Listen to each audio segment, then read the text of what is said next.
Hello, everyone. Welcome into the January 10th episode of Hoops Talk with Dave. I'm your host, Dave Smith, bringing you all the information you need to know from last night's action in college basketball and the NBA, as well as previewing some terrific games on tonight's slate.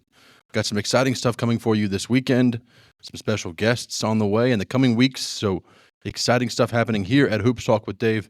But let's not waste any time. Let's get you right to the information that you are here for, starting with the Oregon and Ohio State game. Ohio State came into this game as a 2.5-point favorite. Oregon did not take that lightly. They played that underdog role. They played it well. There were some times where this game got a little chippy, but nonetheless, Oregon, they trailed by 8 at portions of the second half, but strong performances from Nate Biddle and Jackson Shellstad to able to push them over the top. Another quad one win for Oregon as they took this one 73-71 with some free throws down the stretch. They made three out of 4 free throws in the last few seconds, as the Ducks moving themselves into prime position for a top 3 seed. On the other side of things, on the bubble side of things, Rutgers, they did not get the result they needed last night against Purdue on their home floor. The Boilermakers came in, dominated this game. Rutgers never led at any point in the game. Purdue led by as many as 20, ended up winning the game by 18.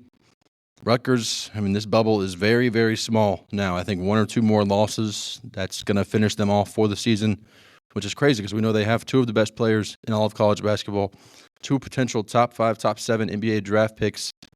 But for whatever reason, they are not meshing together. I understand the rest of the team is not super talented, but we've seen teams in the past that only have 1 guy or 2 guys that are able to at least go 500 in a power conference. So Rutgers, not on their way to do that, unfortunately.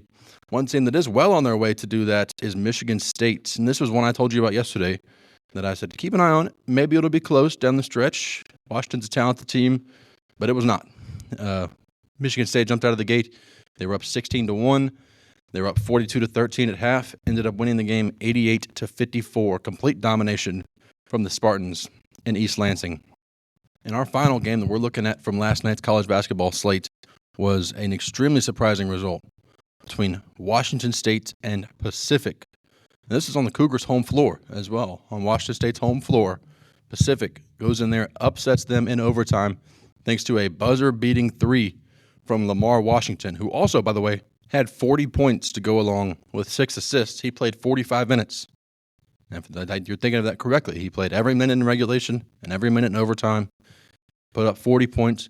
And to make this even crazier, the Pacific Tigers' leading scorer, Elias Ralph, went out in the first minute of the game with an injury. He made 1 shot, had 2 points, but he's their leading scorer. He went out with an injury, and that didn't stop this team from doing what some would call one of the most shocking results of the season.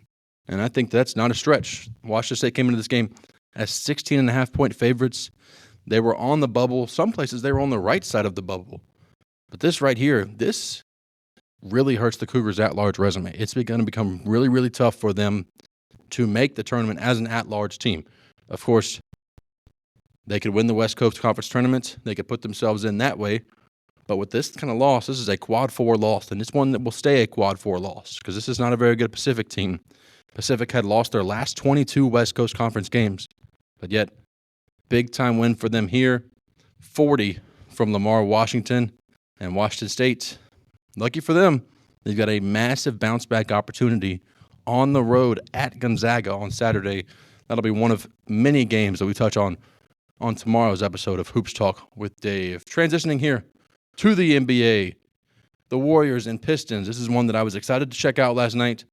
With about 5 minutes to go, we'll say 5:40 left in the game, Golden State led by 18 points over Detroit.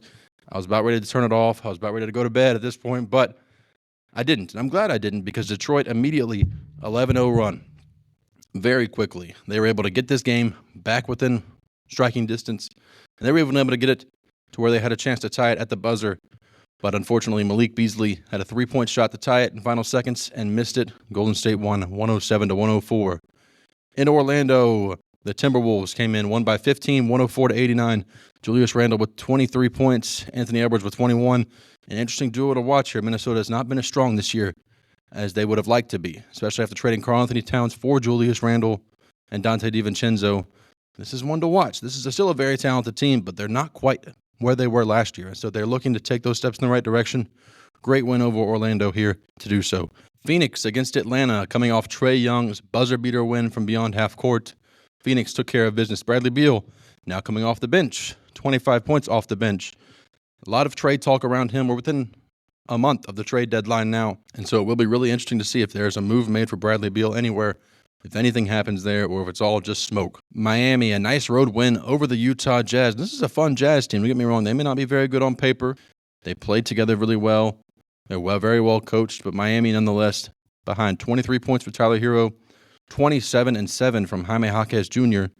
to get them on the winning side there. Dallas and Portland. Portland was winning this game for much of the game. They were up by double digits in the fourth quarter, but Dallas put together a 16-0 fourth quarter run to come back, ended up winning this game by 6 points.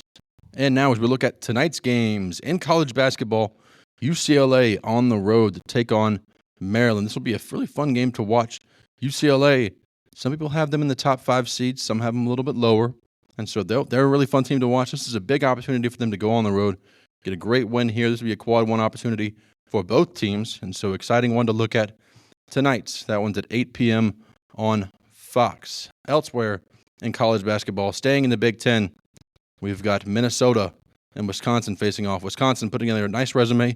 This one's on Peacock at 7 p.m. Eastern. Minnesota, they are on the wrong side of things. They're going to need to string together some great results. They're 13.5-point underdogs here.